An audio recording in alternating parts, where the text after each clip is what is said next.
Kuhitokera ndomereri yake ya mwaka mwerũ, mũtongoria wa Azimio Raila Odinga ni ahinyĩrĩirie mũrũgamo wake wa mũthenya wa ira, kũrĩa arutĩte mũkana wa gũtongoria rĩngĩ mĩrũrũngano ya mũingĩ mwaka ũkĩte nĩguo gũthing'ĩrĩria thirikari ĩmũrĩke kĩhĩri kĩa maũndũ marĩa makoretwo makĩritũhia mĩtũrĩre ya Kenya. Odinga arutĩte mũkana ũyũ kumana na kĩrĩa augĩte nĩ mũtugo wa thirikari kuongerera magoti ma indo itiganĩte, kwaga kũrekererio gwa kĩgĩna kĩa mathomo ũndũ ũmwe na ngukumio ya kĩgĩna kĩa mũingĩ ĩrĩa ĩhĩrĩirie thirikari-inĩ. Tutaanza mwaka mpya. Wakenya wameteseka mwaka hii 2022. Walianza hii mwaka 2023 ikiwa walikuwa na matumaini.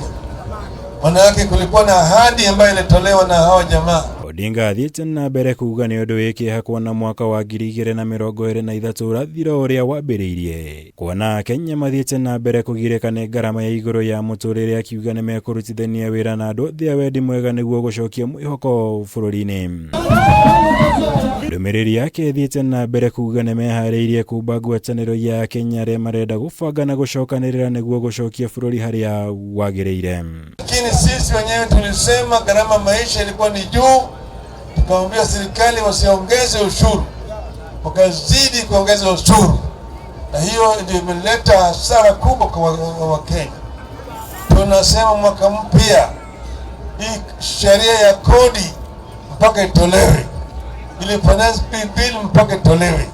Asipotoa hiyo finance bill, tutarudi kwenye uwanja, tutamwambia Wakenya rudi uwanjani. Tufanye namna hiyo.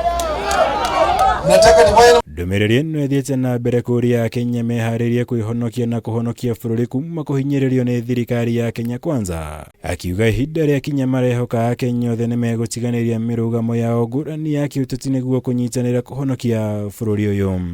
Ciĩgiĩ kĩgĩna kĩa mathukuru, Odinga augĩte nĩ megũthiĩ igoti-inĩ nĩguo gũthing'ĩrĩria ministry ya gĩthomo kũrekereria kĩgĩna gĩothe kĩa mathukuru ma primary na secondary. Ciĩgiĩ ngukumio, Odinga agwetete ministry itiganĩte ta ya hinya ũrĩa tũhũthĩraga, ya kĩgĩna, gĩthomo na ũgima wa mwĩrĩ na rũhonge rwa KNTC ta gũkorwo ciĩhĩrĩirie na kungumia kĩgĩna kĩa mũingĩ, gũkũ akĩũria ikundi cia kũhũranĩra ihoto cia mũingĩ kũnyitana na kũhamũrithia ungumania othe kuma wabici na njĩra cia kĩwatho. Walisema wakiingia katika serikali ati mahasla watawasikia vizuri. Mahasla, mama mboga, jua kali, boda boda, yale ikawa ni maneno peke yake. Yale yakuwa maneno tupu ambayo yakuwa haina maana. Ngĩribotera Kameme TV, Njitagwo Mwaũra, Wagunya.